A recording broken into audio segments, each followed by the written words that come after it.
My captor, the Alpha King, doesn't need chains to keep me here. He just needs to breathe. Every night he sits in the chair across from my bed, the storm of his cursed power finally quiet, his eyes never leaving my face. He thinks this is his prison, but he's about to learn what true chaos is when the one thing that can soothe his demons decides to become one herself. Chapter 1. The Gilded Cage. The lukewarm water sloshed in the bucket, smelling faintly of bleach and regret. Outside the diner's grimy window, a family piled out of a minivan, their laughter a bright, piercing sound that felt like it belonged to another world. A little girl with sunshine yellow ribbons in her hair skipped on the pavement, her father scooping her into his arms and spinning her around until she squealed. A cold weight settled deep in Cora's chest, heavy and familiar as her own heartbeat. That easy affection, that effortless belonging. It was a language she'd heard her whole life but could never learn to speak. Her world was one of shadows and whispers, of being a glitch in the moon goddess's grand design. She was a void, wolfless, a shifter who couldn't shift, forever trapped on the outside of the fierce, vibrant connection that bound her people together.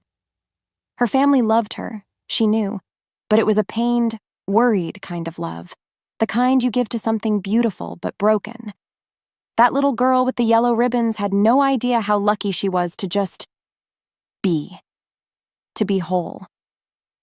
Hey, shell girl, mop faster. Them floors ain't gonna clean themselves. Brenda's voice cut through her thoughts, sharp and grating as rusted metal. Cora didn't look up, just clenched her jaw and pushed the mop with more force, the swish, swish, swish across the linoleum a rhythm for her resentment. Shell girl.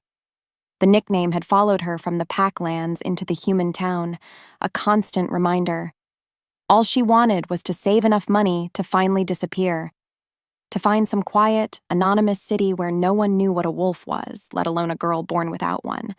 A place where she could be judged for the strength in her hands, not the silence in her soul. Finishing her shift, the setting sun painted the sky in bruised shades of purple and orange. The air grew cooler, carrying the scent of pine and damp earth from the woods that bordered the town, a scent that always made her feel a pang of homesickness for a home that was never truly hers. It was there, tacked to the diner's community board between a flyer for a lost cat and an ad for cheap firewood, that she saw it. The official pack summons, embossed with the silver moon crest. Its elegant script felt like a judgment. Mandatory attendance, full moon mating ceremony. Her stomach twisted into a knot of ice and dread. Tonight. The ceremony she had been praying would never come. Following the summons was unavoidable because a rejection of the Alpha's call was a rejection of the pack itself, an act of treason. So she walked home, the gravel crunching under her worn-out boots, each step heavier than the last. Her small cabin at the edge of the Packlands was more of a shack, really, but it was hers. Inside, it smelled of dried herbs and old books, a fortress of solitude she had built for herself. Lying on her cot was the dress her mother had insisted she take. It was simple, made of pale, moon-white cotton, a stark contrast to the colorful embroidered dresses the other shifter girls would be wearing. It was a dress for a ghost, a dress for a girl who wasn't really there. Did her mom know something she didn't? Or was this just another gentle reminder of her otherness? As she held the fabric, a strange, cold draft snaked through the cabin, making the lone candle on her table flicker wildly, casting dancing, distorted shadows on the walls that looked for a moment like grasping claws. Chapter 2. A Promise of Ash. The ceremonial grounds buzzed with energy, a current that vibrated up through the soles of Cora's thin slippers. Torches hissed and spat, casting a flickering golden glow on the faces of her pack. They were beautiful, vibrant people, their eyes already beginning to gleam with the light of their inner wolves, their laughter loud and unrestrained. The air was thick with the scent of pine smoke, roasting meat, and the electric tang of anticipation. It was a celebration of life, of connection, of the sacred bond between mates. And for Cora, it felt like a funeral. She stood at the edge of the crowd, trying to make herself as small as possible, a gray rock in a river of jewels. Her heart hammered against her ribs, a frantic drumbeat of hope and fear. Hope, because Liam, her fated mate, the future alpha, had promised her. He had sworn to her under the stars that her being a void didn't matter. "It's you, Cora," he'd whispered, his voice warm and sincere, his hand over his heart. "I feel the pull. It's you." That promise was the single, fragile thread she clung to. But fear. Fear was a cold, coiling serpent in her gut, whispering that a promise was just a breath of air, easily broken. Just as the thought surfaced, Liam appeared before the pack, stepping onto the central platform. He was everything an alpha should be: tall, broad-shouldered, with a confidence that bordered on arrogance. His eyes, a startling blue, scanned the crowd, and for a terrifying second, they met hers. She saw a flicker of something in their depths. Was it pity? Regret? Before she could decide, he looked away, his expression hardening into a mask of regal duty. He gave her a slight shake of his head, a gesture so small no one else would notice, but to her, it was a seismic tremor, a warning. What did that mean? The serpent of fear in her stomach tightened its coils. He approached her then, his steps deliberate, his presence parting the crowd like a ship through water. He stopped a few feet away, his gaze not quite meeting hers. "Cora," he began, his voice low, pitched for her ears alone. "We need to talk, after the ceremony." His words were calm, but a strange current of unease rippled from him, a discordant note in the symphony of the pack's excitement. She could almost taste his anxiety, metallic and sharp like blood on the tongue. Was he nervous about claiming her? Or something else entirely? Why did his reassurance suddenly feel like a carefully constructed lie? The open loop of his strange behavior left her mind racing, searching for answers she couldn't grasp. "Why after?"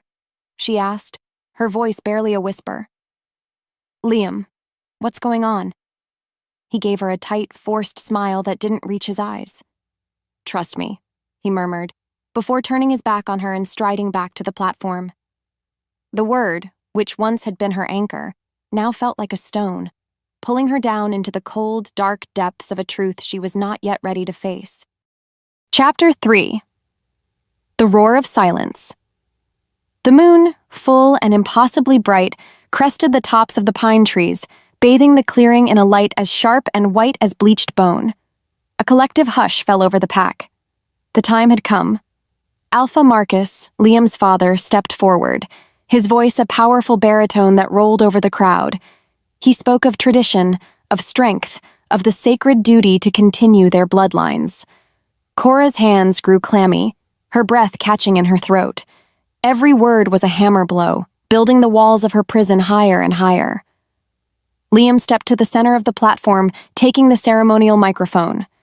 The silver of the mic gleamed under the moonlight. This was it.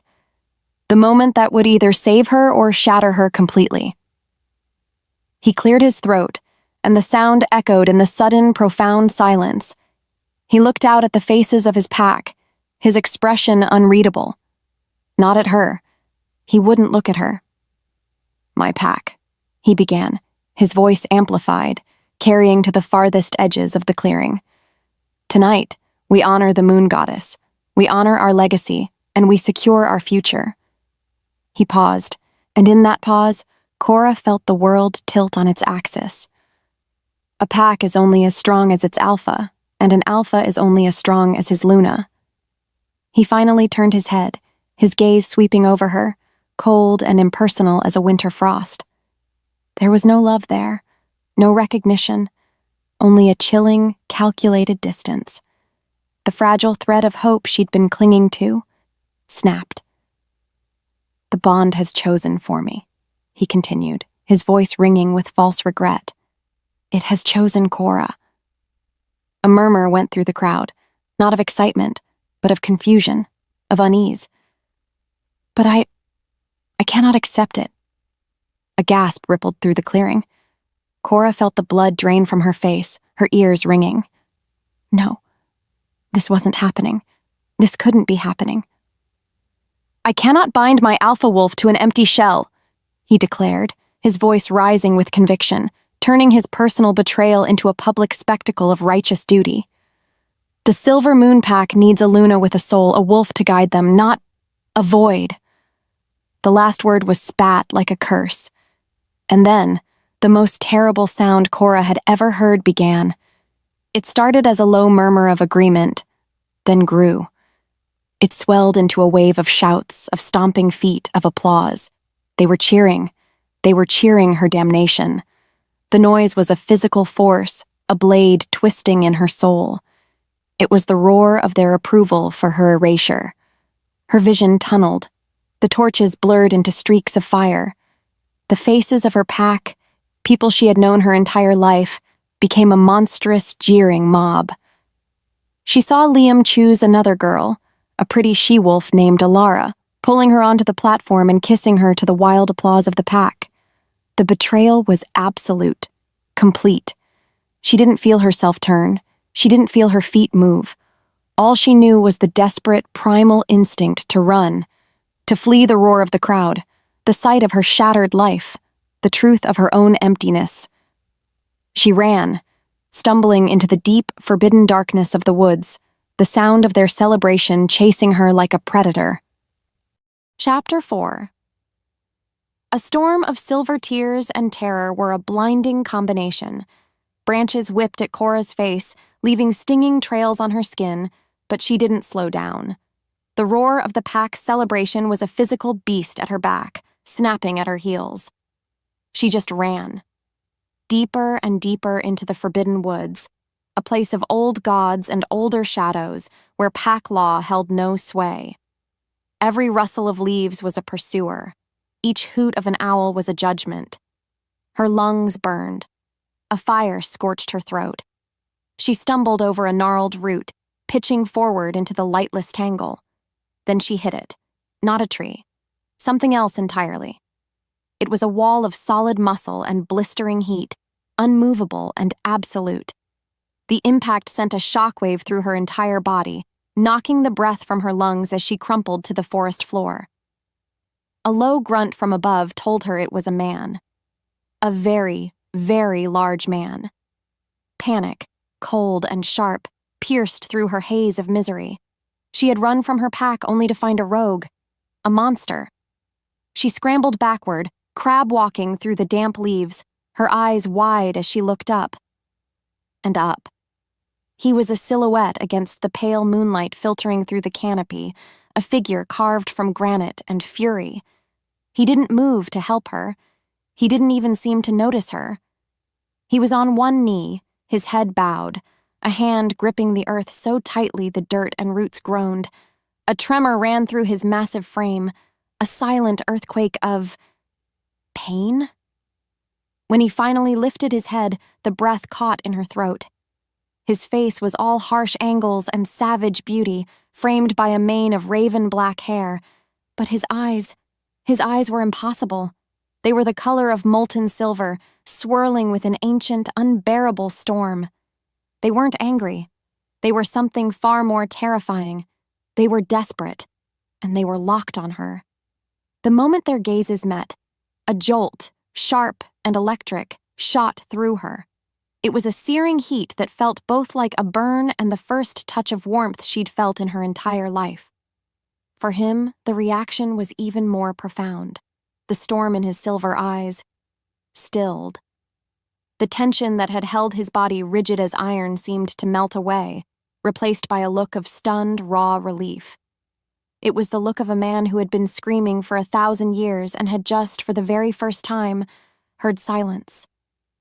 He rose to his full, towering height, a predator uncoiling. Every instinct she didn't have screamed at her to run. He took a step toward her, his movements fluid and silent. "What are you?"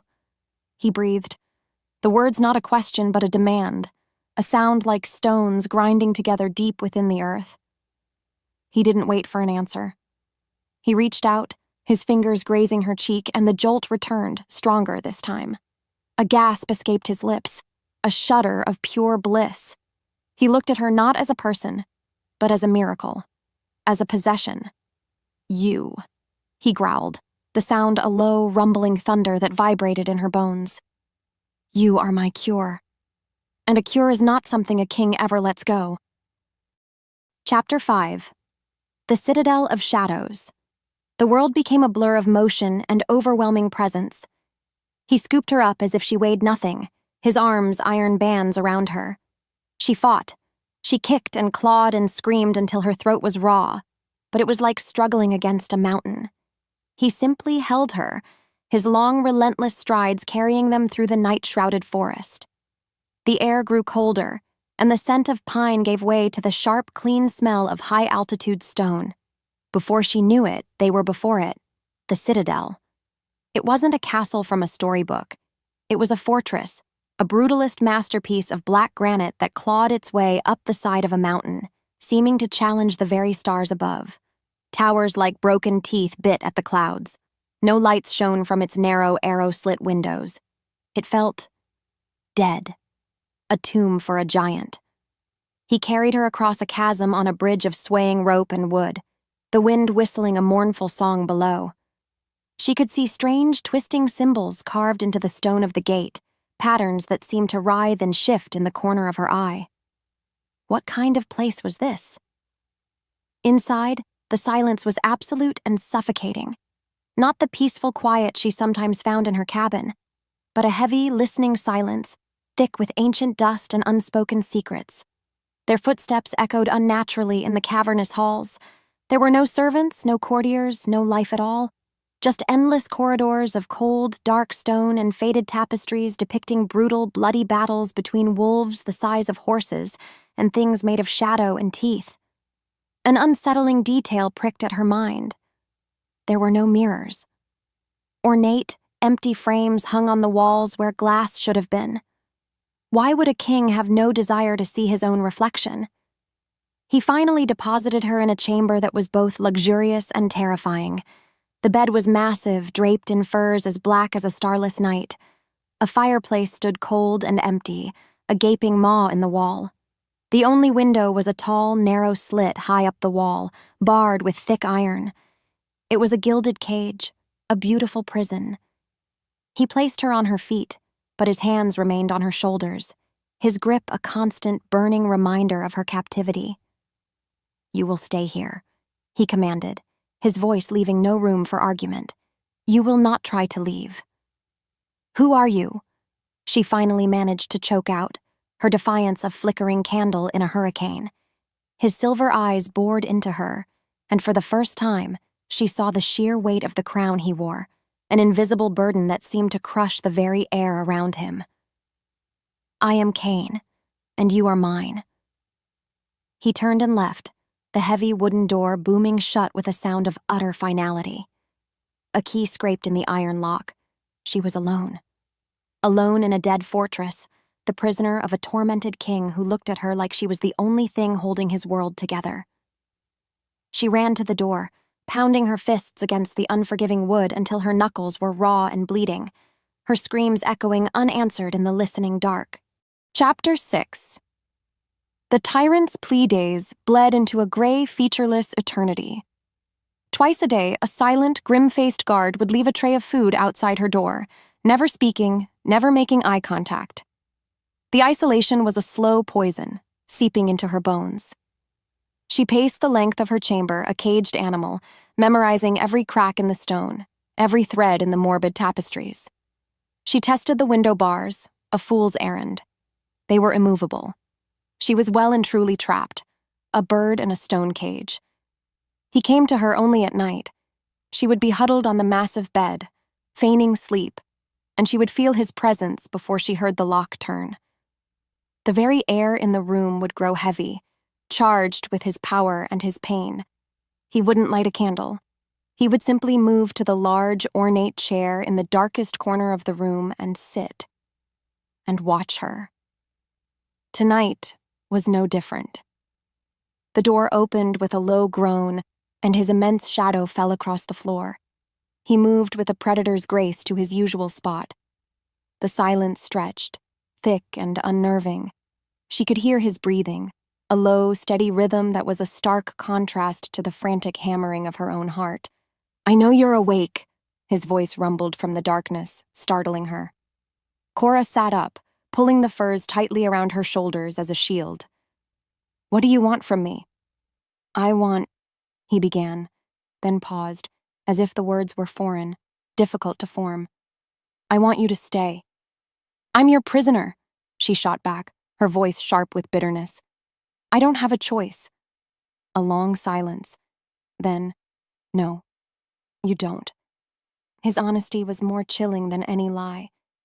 "This peace you bring, it is a thing I have not known since I was a boy. Before the All Bond took hold, before the crown." There it was again. A hint of the mystery, a piece of the puzzle she couldn't solve. What was the All Bond? What had happened to him? The questions burned on her tongue, but she swallowed them. Showing interest was a weakness. Showing empathy was a death sentence. "So I'm just a thing to you? A tool? A walking, breathing bottle of medicine?" He rose from the chair, a mountain of shadow detaching itself from the greater darkness. He crossed the room in 2 strides, looming over her bed. The sheer intensity of his presence made her want to shrink away, to disappear into the mattress. His silver eyes seemed to glow, a swirling vortex of agony and something else. Something that looked terrifyingly like reverence. "You are no tool," he whispered, his voice raw, stripped of its kingly authority. It was the voice of a man on the brink. "You are the only thing that is real. Everything else is just noise." He reached out, his hand hovering just inches from her face, his knuckles white with restraint. She could feel the heat radiating from his skin. The air crackled with a power that made the hair on her arms stand on end. He was a tyrant, a monster, her captor. So why did the sight of his profound, unbearable suffering make a traitorous part of her want to reach out and soothe it? Chapter 7. A Court of Whispers. After that night, a subtle shift occurred. The door to her chamber was no longer locked. 2 guards, silent sentinels carved from shadow and granite, now stood posted outside, their presence both a promise of protection and a reminder of her inescapable status. Cain had granted her a longer leash. Not freedom, but a carefully curated illusion of it. She was permitted to walk the echoing halls of the Upper Citadel, to explore its vast, dust-choked library and its windswept battlements. He needed her closer. The further she was, the louder the noise in his head became. A fact she was beginning to understand was the unspoken law of this entire, desolate kingdom. The Citadel was a place of profound loneliness. Every surface was cold to the touch, every footstep an intrusion. The empty mirror frames continued to unnerve her, a constant suggestion that this place and its king could not bear to look at themselves. It was in the library, a circular chamber where books climbed the walls like ivy, that she finally met someone else. An unexpected bloom in a garden of stone. The voice was smooth as polished river rock, startling her. A man stepped out from between 2 towering shelves, a stark contrast to Cain's raw, elemental presence. He was handsome in a severe, clean-shaven way, his dark hair streaked with distinguished silver at the temples. He wore the fine, tailored tunic of a high-ranking courtier, and his smile was a masterpiece of polite, unreadable charm. "Forgive my intrusion," he said with a slight bow. "I am Marcus, the king's advisor. And you, I presume, are the guest who has captured his undivided attention." Cora's guard went up instantly. The word guest was a silken lie. "I'm Cora." Indeed. Marcus's eyes, a shrewd, intelligent brown, raked over her, missing nothing. "It has been a long time since these halls have seen new life. The king, he does not entertain visitors. His affliction makes it difficult." The advisor's tone was sympathetic, but a flicker of something cold and calculating in his gaze set her teeth on edge. This man was a predator of a different sort, one who hunted with words instead of claws. He took a step closer, his voice dropping to a conspiratorial whisper. "You must understand, the king's desperation can make him seem tyrannical. The all bond is a terrible burden, a curse that has shattered better men than he. A man drowning in an ocean of noise will cling to any silence, no matter the cost to the silence itself. Be careful, little bird. Cages, even gilded ones, have a way of crushing the wings of those within. With another thin smile, he was gone, melting back into the shadows of the library. His words lingered in the air, a subtle poison. He had seemed to offer a warning, an act of kindness. But Cora felt it for what it was, a perfectly aimed dart, designed to sow fear and suspicion. He had confirmed Kane's desperation while painting it as a dangerous weakness. He had called her a bird in a cage, reinforcing her own worst fears. Marcus was not her ally. He was playing a game she didn't yet understand, a game of whispers and shadows where she was an unwelcome, unpredictable piece on the board. Chapter 8. The Weight of a Crown. The storm she had only glimpsed in Kane's eyes finally broke. It happened without warning. She was in her chamber when a sound, a terrible, agonized sound of splintering wood and a guttural roar of pain, shook the very foundations of the citadel. The guards outside her door stiffened, their hands flying to the hilts of their swords, but they did not move from their posts. They had heard this before. This was a familiar tempest. Driven by a morbid, terrified curiosity, Cora slipped out of her room and followed the sound down the corridor to the king's study. The heavy oak doors were slightly ajar. Peeking through the crack, her heart seized in her chest. The room was a disaster zone. A massive table was overturned, scrolls and maps scattered like fallen leaves. A chair had been smashed to splinters against a stone wall, and in the center of the chaos was Kane. He was on his knees, his massive body racked with tremors. His hands were pressed to his temples, his knuckles white, as if he were trying to physically contain the explosion happening inside his own skull. A low, continuous moan of pure agony escaped his lips, a sound so raw and broken it bypassed her fear and struck something deep inside her. This wasn't the tyrant. This wasn't the monster. This was a man being tortured from the inside out. The curse, the all bond. It was a symphony of screaming glass in his head, and he was shattering with it. For a long moment, she just watched, frozen. Her mind screamed at her to run, to lock her door, to hide from this terrifying display of raw, uncontrolled power and pain. This had nothing to do with her. He was her captor. His suffering was not her problem. But then he let out another choked cry, and through their strange, budding connection, she felt an echo of it, a phantom spike of pain behind her own eyes, a fleeting whisper of 1,000 voices screaming at once. It was unbearable, and he lived with the full force of it every single day. Before she even knew what she was doing, her feet were moving. She pushed the door open and stepped inside. He didn't seem to notice her, lost in his private hell. She approached him slowly, her heart pounding a frantic rhythm against her ribs. What was she doing? Was she insane? She knelt in front of him amidst the wreckage of his study. "Kane?" she whispered. He flinched, his head snapping up. His silver eyes were wild, unfocused, the pupils blown wide with agony. He looked straight through her. He was drowning. The warning from Marcus echoed in her head. A drowning man will cling to any silence. Her hand trembled as she lifted it. This was madness. He could snap her in two without a thought. But the sight of his torment, it was a thing she could not turn away from. Hesitantly, she placed her palm against his forehead. The effect was instantaneous and absolute. A violent shudder racked his body. A deep, ragged gasp tore from his lungs. The storm in his eyes didn't just still. It vanished, replaced by a look of such profound, exhausted gratitude that it stole her breath. The silence she brought him was a balm, a cool hand on a fevered soul. And as her skin touched his, she felt something new. A flash. An image in her own mind, not hers. A battlefield under a blood-red moon. The smell of death. The sound of a woman screaming a name. Camilla. Chapter 9. Ghosts of the Past. The arrival of the delegation was announced by a horn blast that echoed strangely against the citadel's silent stones. Cora was on a battlement, watching a pair of eagles ride the thermal winds, when she heard it. A cold knot of premonition tightened in her gut. Visitors were not a part of this world. Visitors meant the outside was intruding on her strange, isolated reality. Kane found her there, his face a mask of controlled neutrality, but she could feel the tension radiating from him, a low hum of irritation.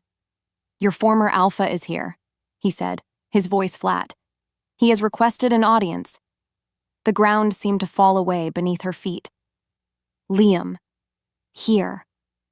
The thought was so absurd, so horrifying, that for a moment she couldn't breathe. "Why?"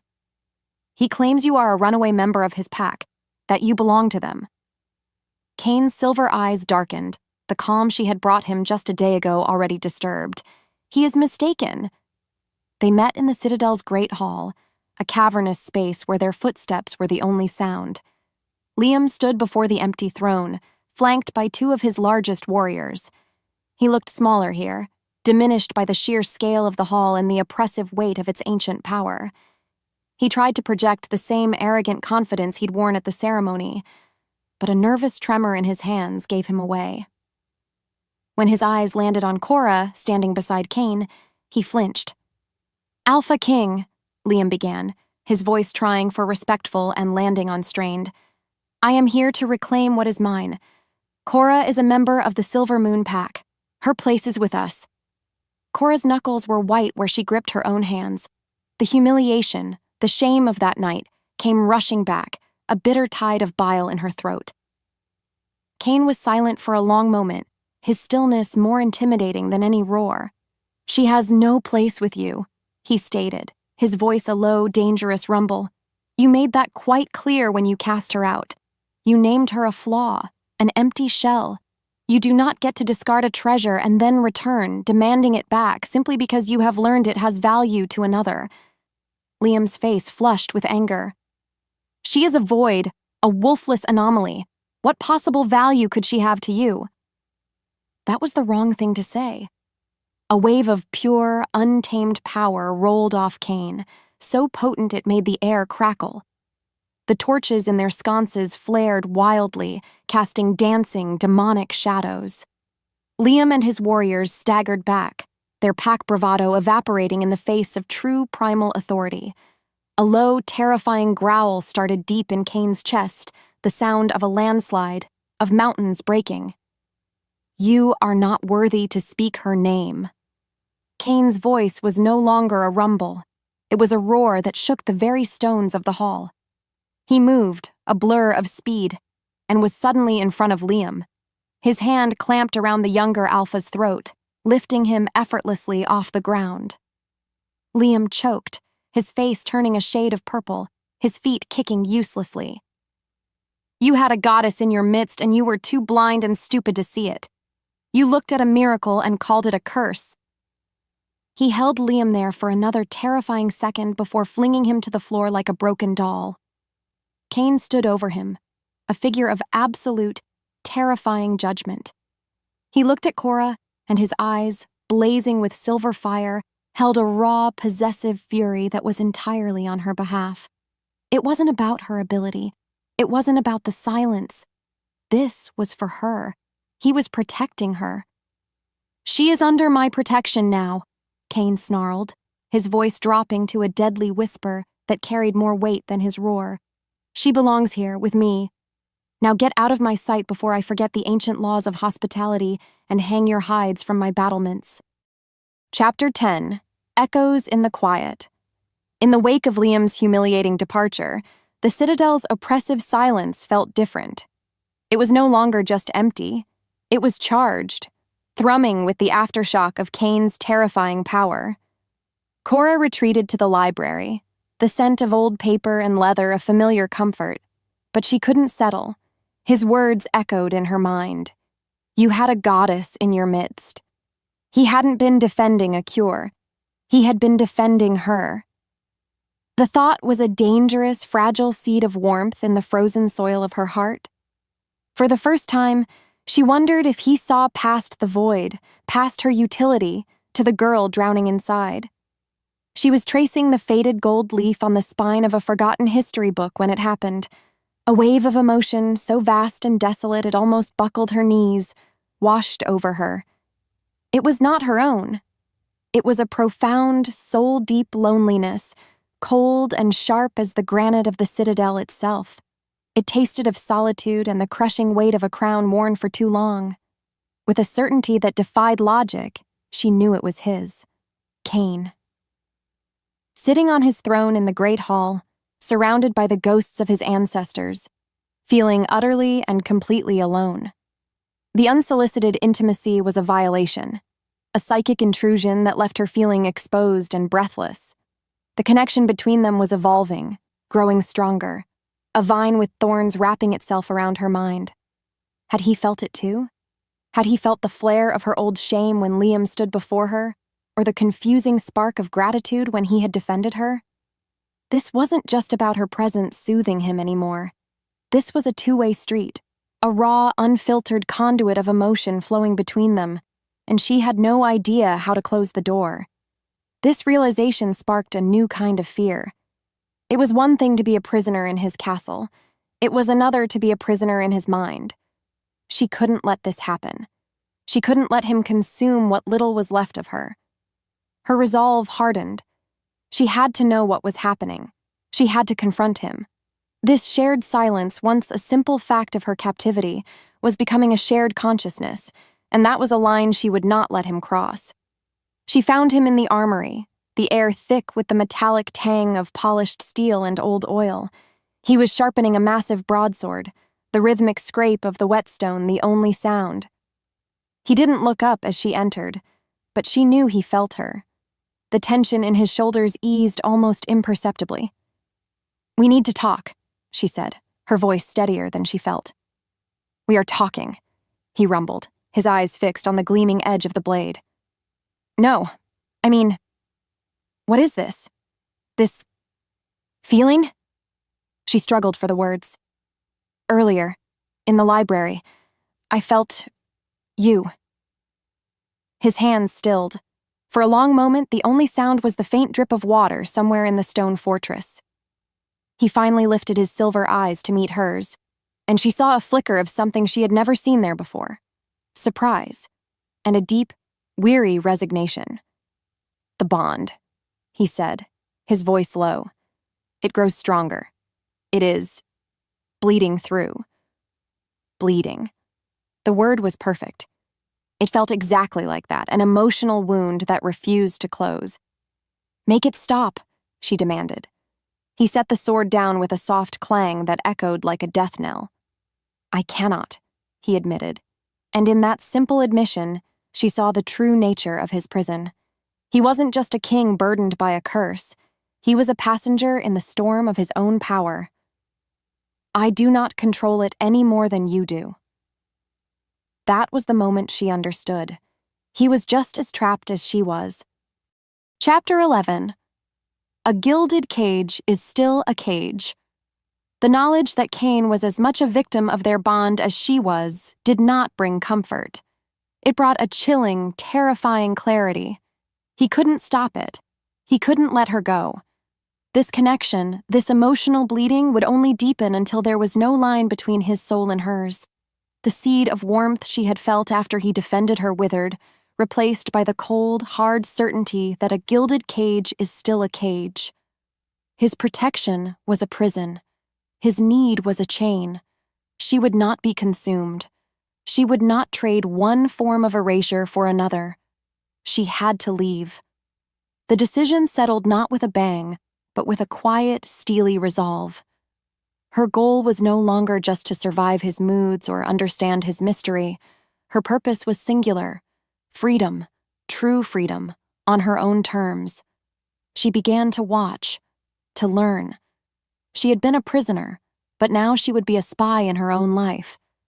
She memorized the guards' patrol patterns, the 2 silent sentinels who flanked her door. They changed shifts at the 4th hour after moonrise, a brief moment of transition where one guard would leave his post just before the other arrived. A window. barely a minute long. She learned the rhythms of the citadel, the clang of the cookpots from the distant kitchens, the howl of the wind through the battlements that could cover the sound of a footstep. She became a ghost in the halls, her defiance turning from outward confrontation to inward meticulous planning. He was the biggest obstacle. His need for her proximity was a constant anchor. She realized she couldn't just run. She had to make him believe she had accepted her fate. So she softened. She stopped arguing, offering quiet companionship instead. She would sit with him in the library, the silence between them no longer a battleground, but a feigned truce. She could feel his surprise through the bond, his cautious, disbelieving relief. It felt like a betrayal, using his pain against him. But what choice did she have?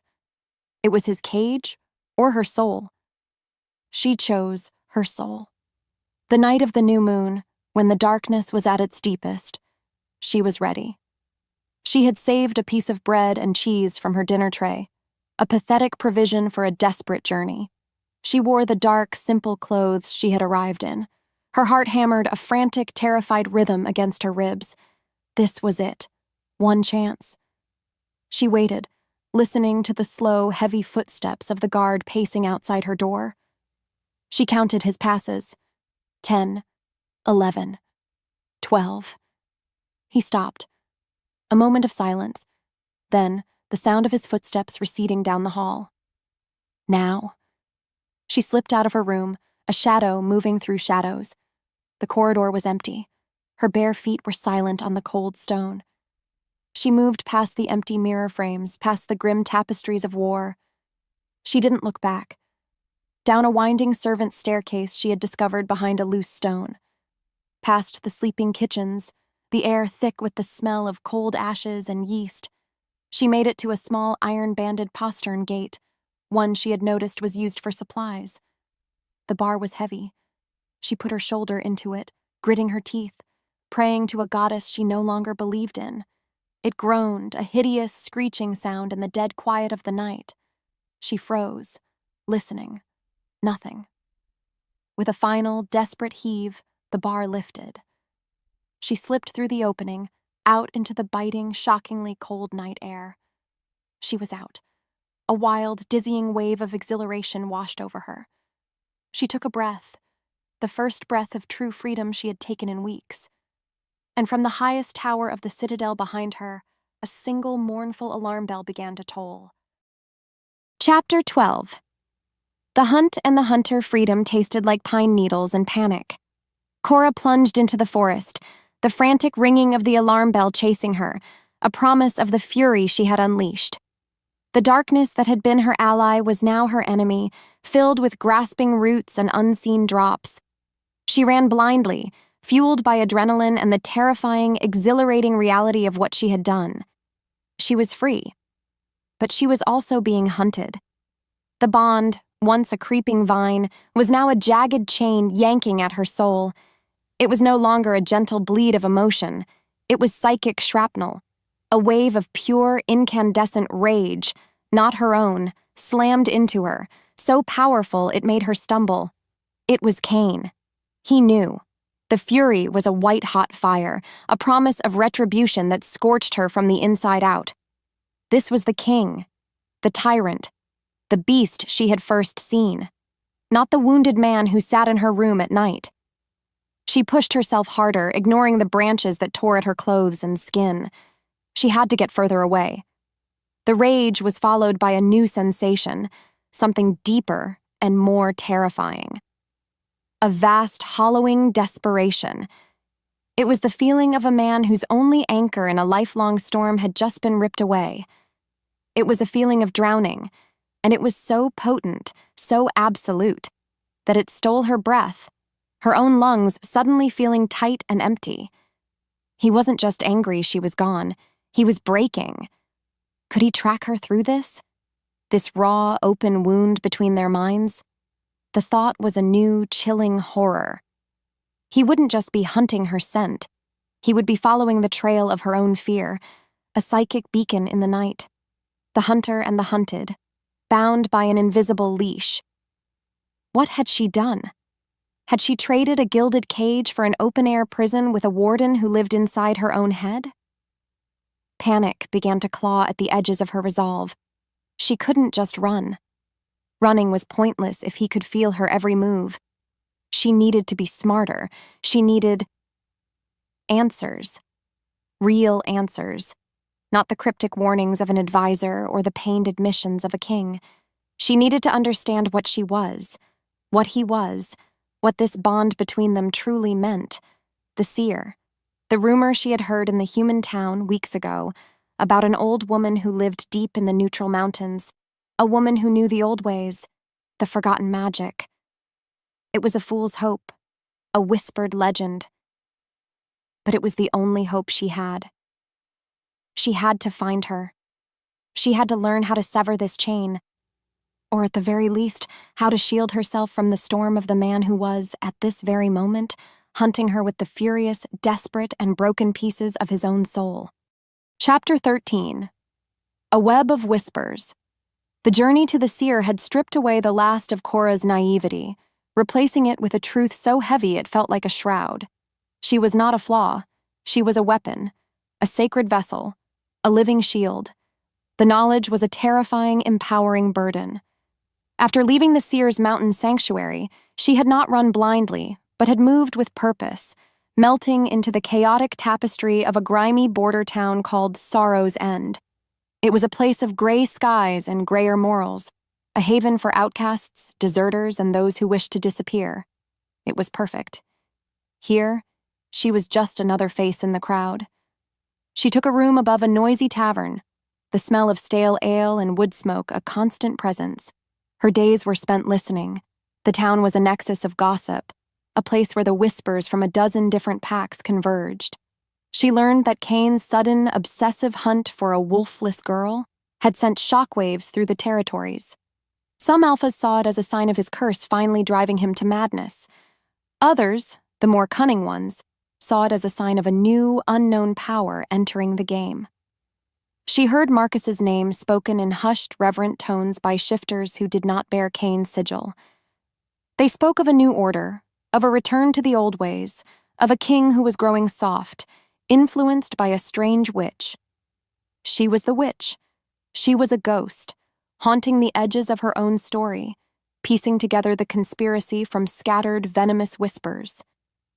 The seer's warning echoed in her mind. A curse must be contained by a love that is absolute. The thought of love was a bitter pill. How could she love her captor? The man whose roiling emotions still bled into her own mind, a constant, faint echo of his rage and desperation. Yet, the memory of his raw defense of her in the great hall, the image of his unbearable suffering in the study, it was a confusing, dangerous counterpoint. She was buying a loaf of stale bread in the muddy market, her hood pulled low, when a scent cut through the miasma of the town. It was a smell of pine and clean earth, the scent of her home pack, of him. Her heart leaped into her throat.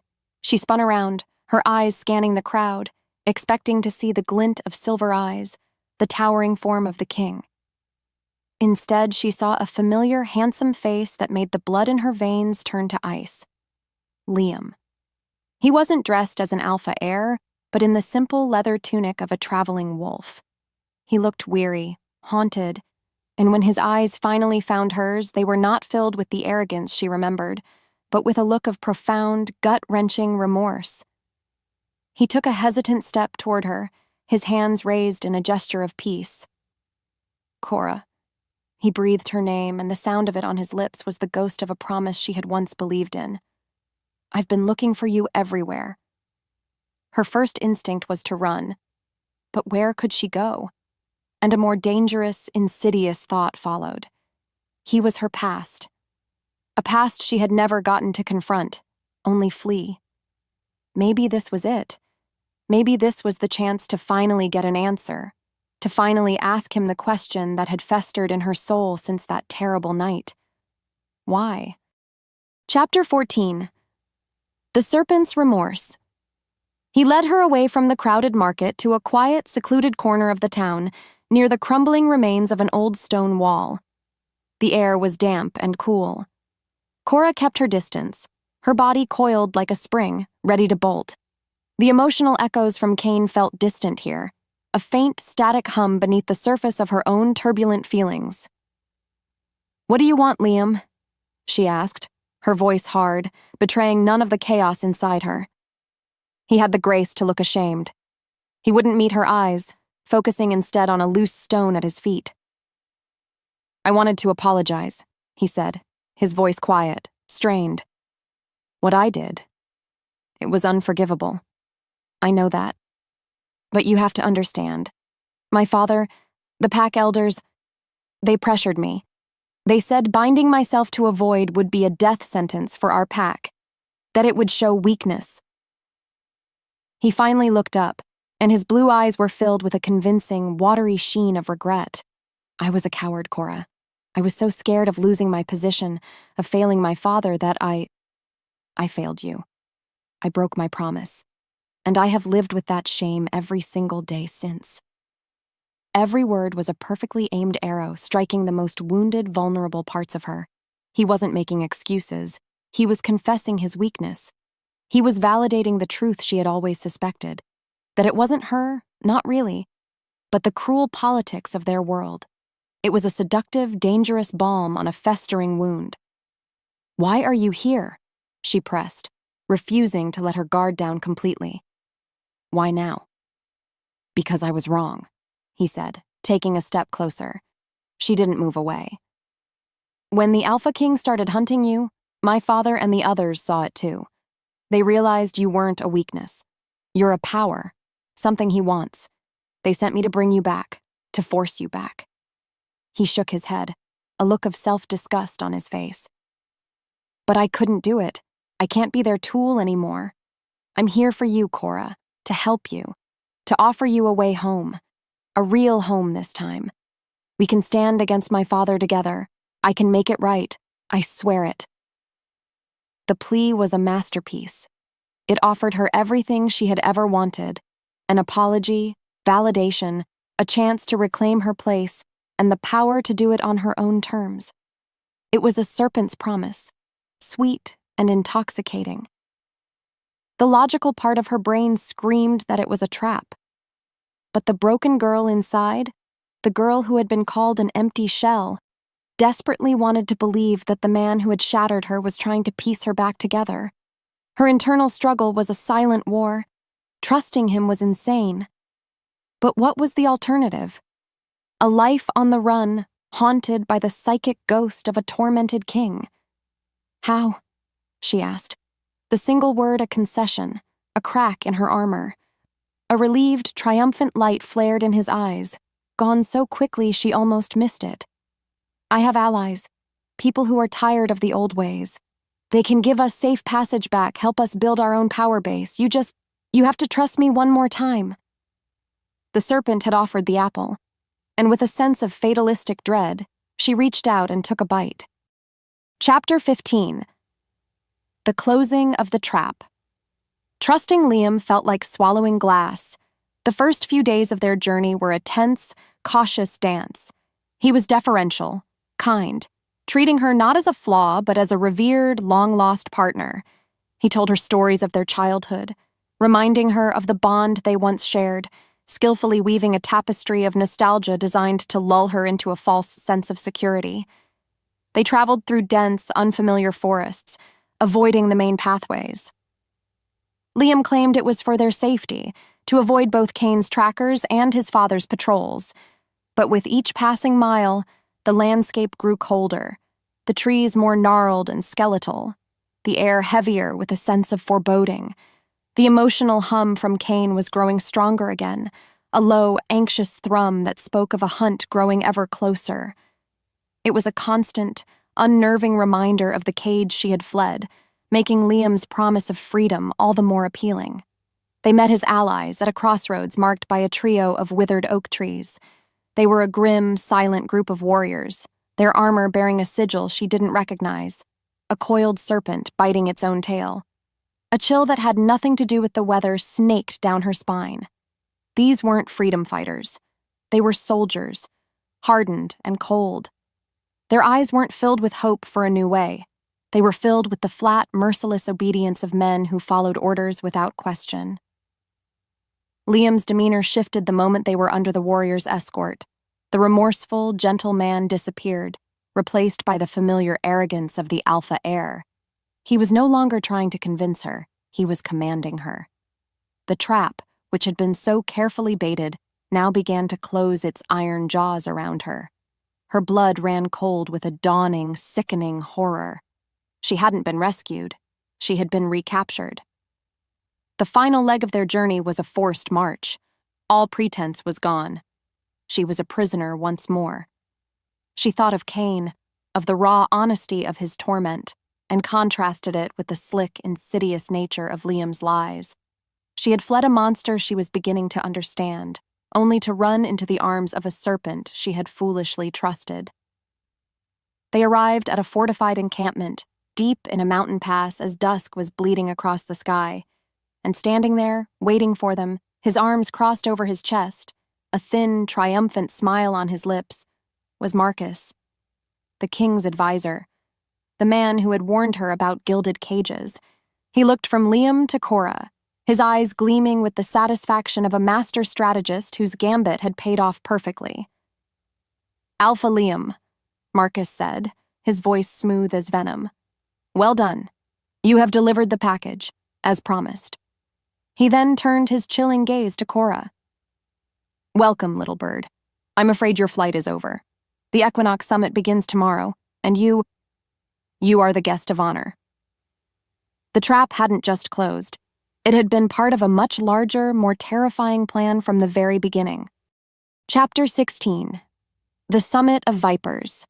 The Equinox Summit was held in a cavernous mountain hall, a neutral ground where the territories converged. The air was thick with the combined aura of nearly 100 alphas, a crushing weight of power, ambition, and ancient rivalries. It was a powder keg waiting for a spark, and Cora felt like she had been shoved into the center of it, drenched in oil. Flanked by Marcus's silent guards, she was escorted to a position near the front, a place of honor that felt more like a sacrificial altar. Every eye in the hall was on her. She saw suspicion, contempt, and in some, a predatory curiosity. She was the king's rumored weakness, the wolfless witch, and they were all here to see if the rumors were true. Then she saw him. Cain stood on a raised dais across the hall, a lone figure of formidable power. But she could see the cracks in his granite facade. His silver eyes were shot through with exhaustion, the skin stretched taut over his cheekbones. The psychic pressure of so many alphas in one place was clearly a unique and exquisite form of torture for him. The constant roar had become a physical assault. Their eyes met across the cavern, and the bond, which had been a low hum of anxiety since her capture, flared to life. She felt a jolt of his pure, undiluted shock at seeing her there, standing beside his most trusted advisor. The shock was immediately followed by a wave of cold, murderous rage, so potent it made her own blood run cold. And beneath it all, a current of heart-shattering despair. You walked into their trap. Marcus stepped forward, his voice smooth and commanding, silencing the low murmur of the assembled alphas. "Brothers, sisters, we gather tonight to address a sickness that has befallen our kingdom, a shadow that has fallen over our king." He gestured dramatically toward Cora. "For weeks our king has been distracted, unwell.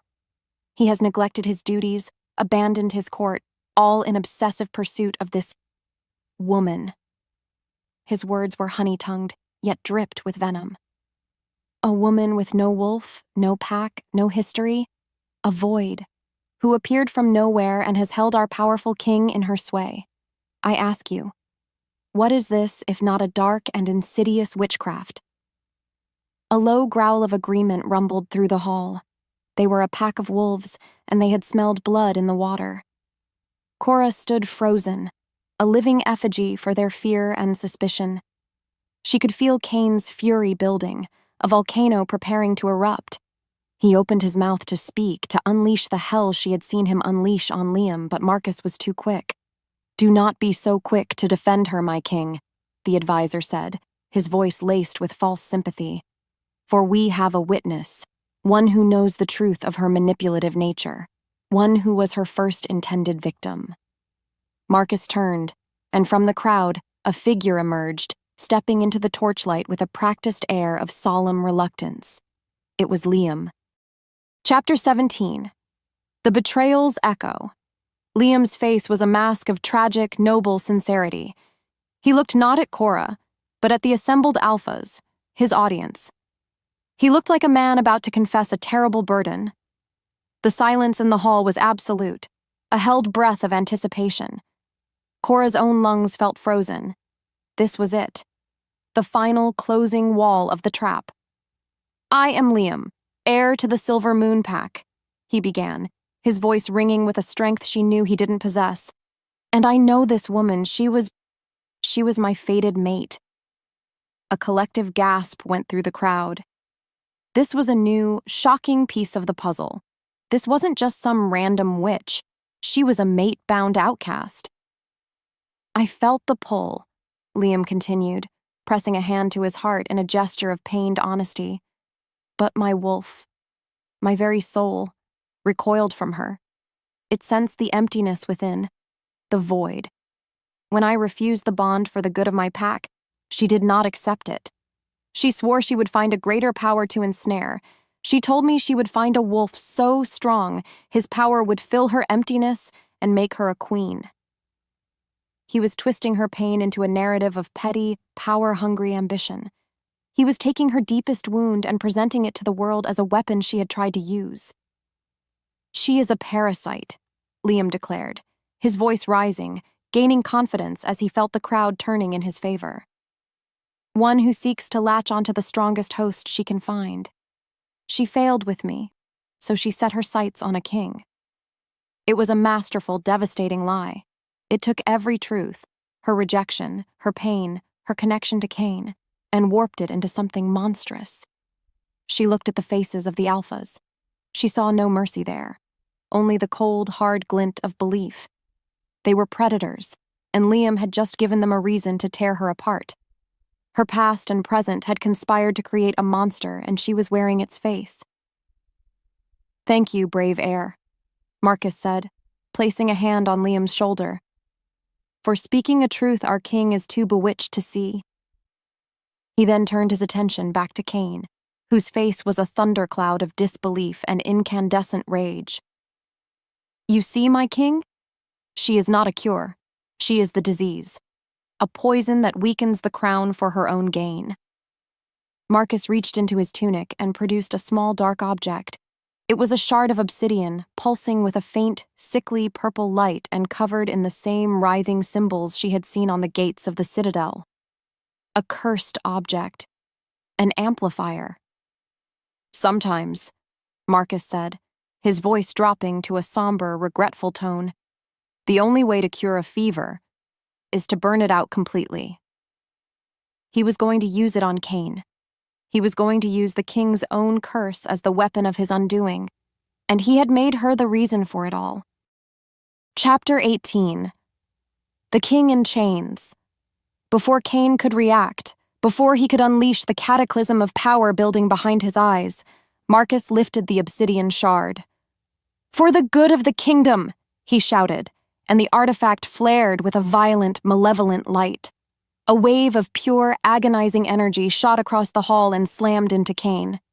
He didn't just cry out, he roared.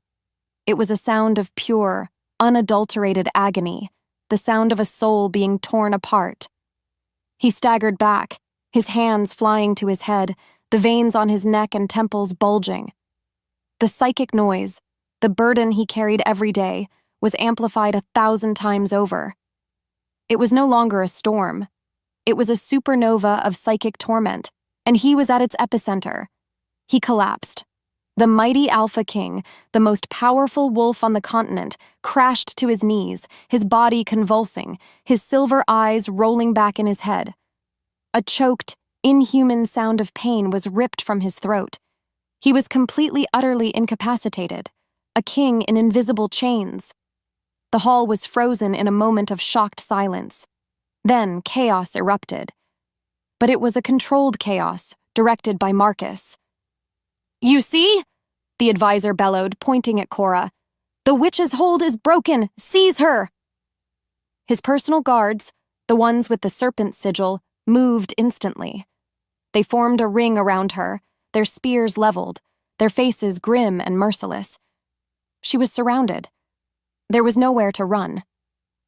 She looked at Cain, broken and writhing on the floor.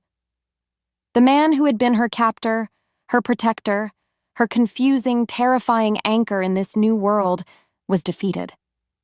She looked at Liam, his face alight with smug, triumphant victory.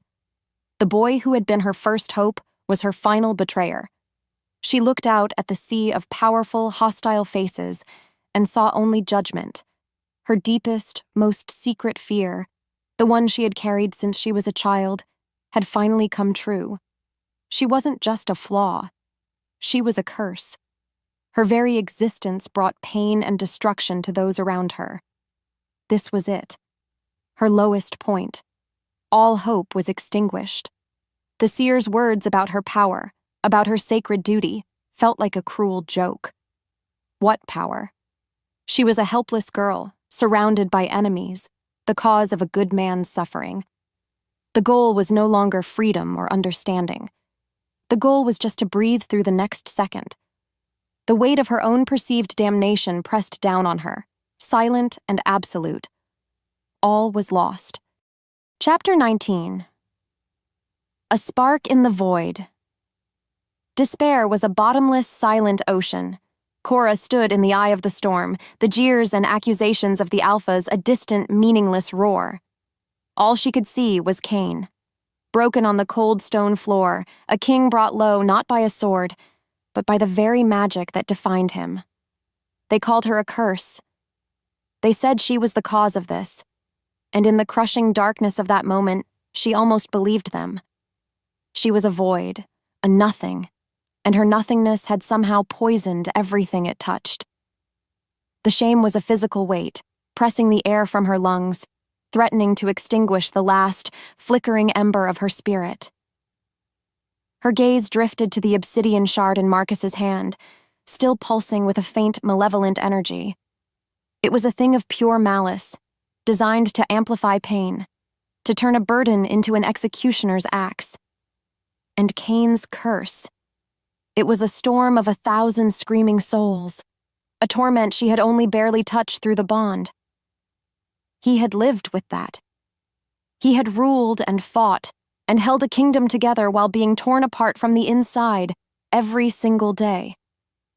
And the only moments of peace he had ever known were with her. A memory surfaced, the seer's words spoken in a voice that smelled of wood smoke and prophecy. You were not born empty.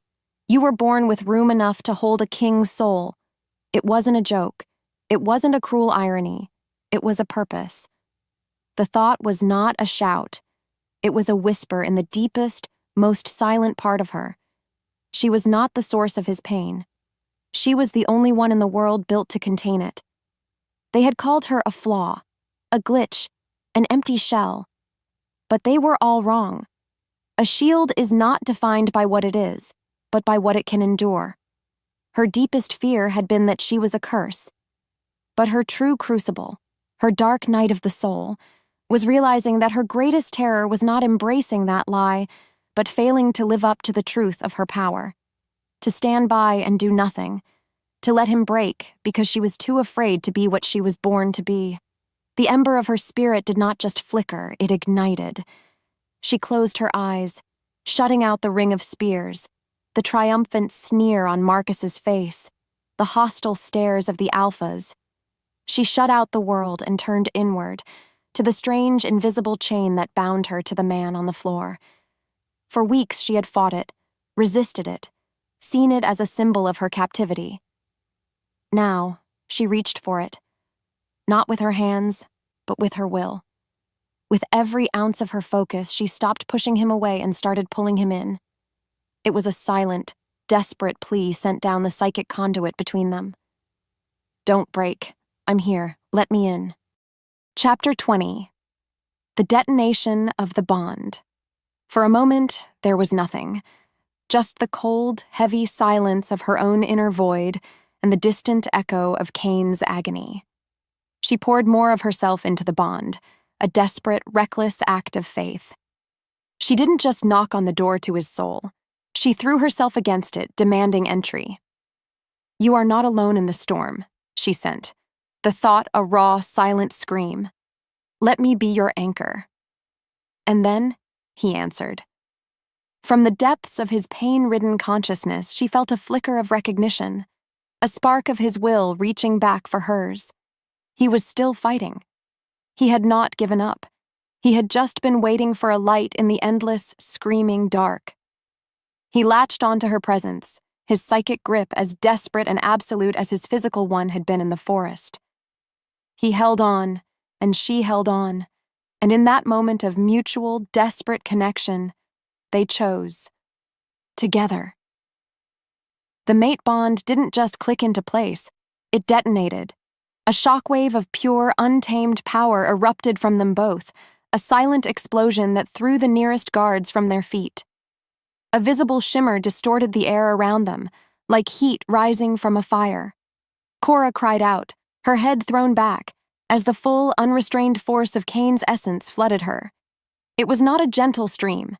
It was a tidal wave of ancient power, of royal blood, of the collective might of 1,000 ancestors. It poured into her void, and her emptiness did not just accept it. It consumed it, channeled it, gave it shape and purpose.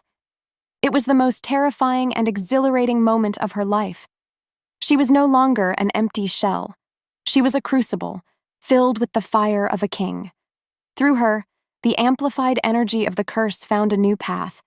Instead of tearing Cain apart, it flowed into her, and her void nature absorbed its malicious intent, stripping it of its power to cause pain and leaving only the raw, unadulterated energy behind. Cain roared, but this time it was not a sound of agony. It was a sound of pure, unadulterated power unleashed. He surged to his feet, his body crackling with energy, the tremors of pain replaced by a deadly, focused calm. The storm in his silver eyes was gone, replaced by a clear, sharp, brilliant light. For the first time, he was free.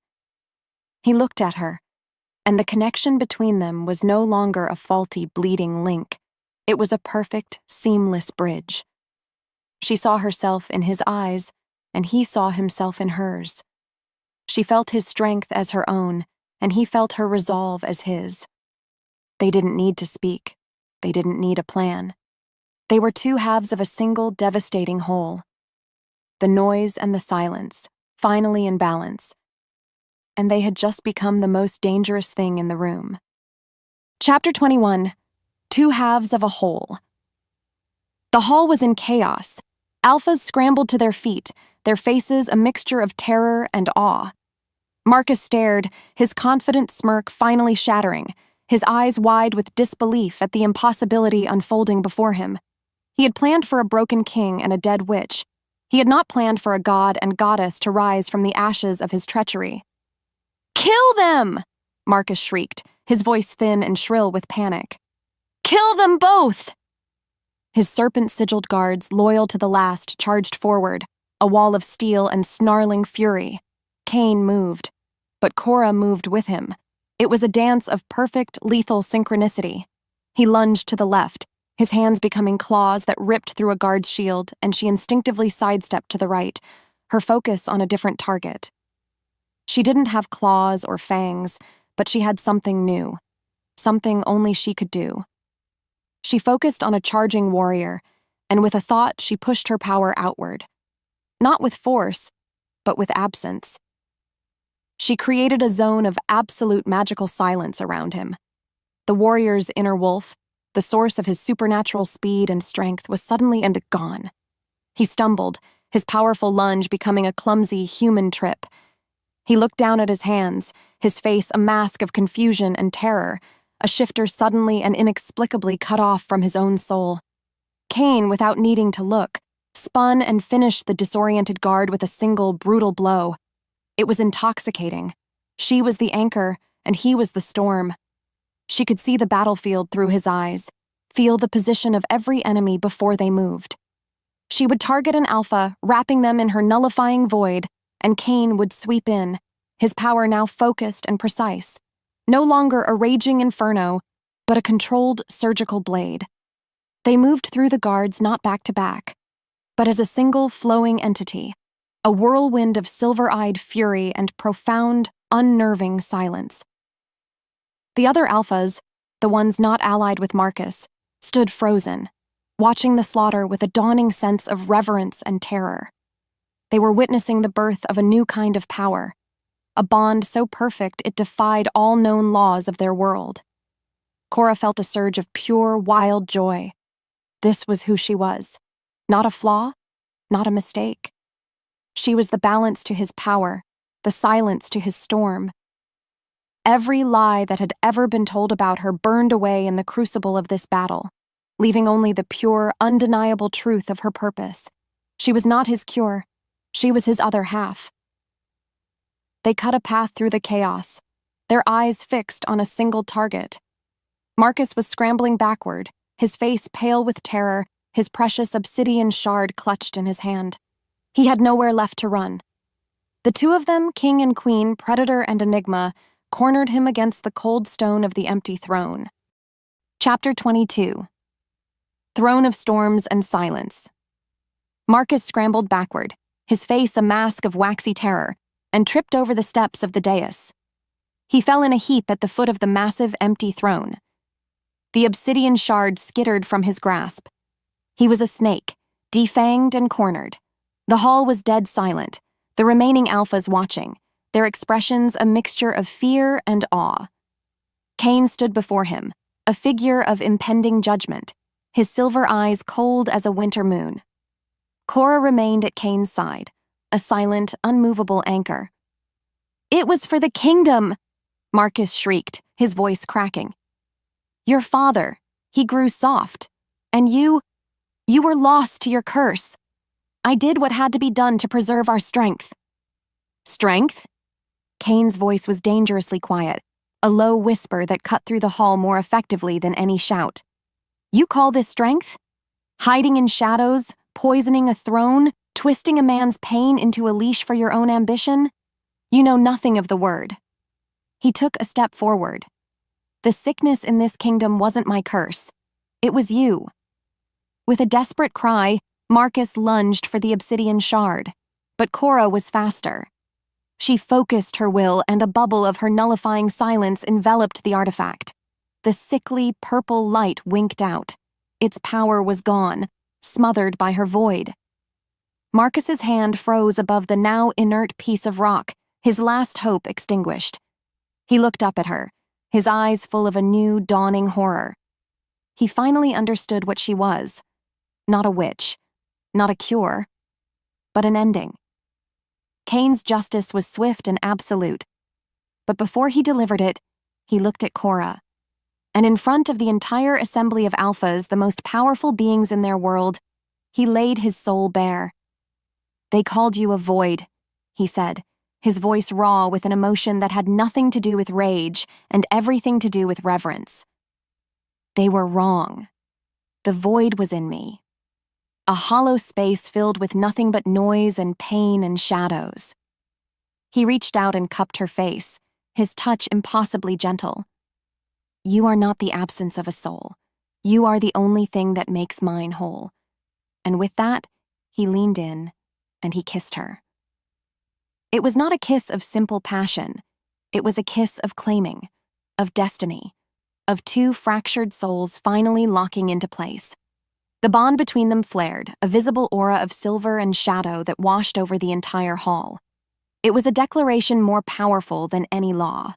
When he pulled back, the look in his eyes was primal, feral. The time for words was over. He turned her slightly, exposing the delicate skin of her neck. A collective gasp went through the hall. They knew what was coming. This was the ultimate rite, the marking. He didn't hesitate. He lowered his head, and she felt the hot puff of his breath against her skin, a shiver tracing its path down her spine. Then, His fangs, sharp and definitive, pierced her skin. It was not a bite of aggression, but of ultimate possession. A jolt of pure white-hot energy shot through her, a fire that burned away the last remnants of the broken, wolfless girl and forged the queen in its place. His power, his essence, his very name seemed to flood into her, marking her soul as his. In return, her calming, balancing essence flowed into him, a permanent anchor in what was once a raging storm. He pulled away, licking the single drop of blood from her skin, and lifted his head to the stunned alphas. A low, possessive growl rumbled in his chest. Mine. The word was unspoken, but every single soul in the room heard it. Chapter 23. Ashes and Order. In the aftermath of the climax, a new order was forged in the Great Hall. Marcus and his co-conspirators were taken away, their fate a grim whisper that would serve as a warning for generations. The obsidian artifact, now just a dull piece of rock, was shattered to dust under Cain's heel. The immediate threat was gone, but the political landscape of their world had been irrevocably altered. The Alphas, who had arrived ready to challenge a weakened king, now looked upon Cain and Cora with a new, profound respect born of terror and awe. They had not just witnessed a coup being thwarted, they had witnessed the birth of a new kind of power. Cain, with Cora standing proudly at his side, her hand in his, addressed the assembly. His voice was clear and steady, free of the strain of his former torment. He spoke of the betrayal that had festered in his court for a generation, of the curse that had been used to manipulate the throne. And he spoke of Cora, not as his savior, but as his partner, the prophesied balance to the royal line's volatile power. He was rewriting their laws, their history, their future, all in a single unwavering speech. Then, he called for the final piece of business. Liam. Two of Cain's guards dragged the former Alpha heir forward and threw him to the floor at their feet.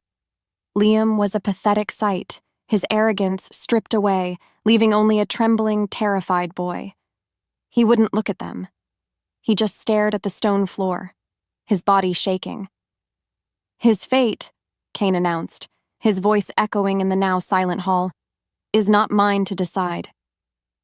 He turned his silver gaze, now softened with a love that was a weapon in its own right, to Cora.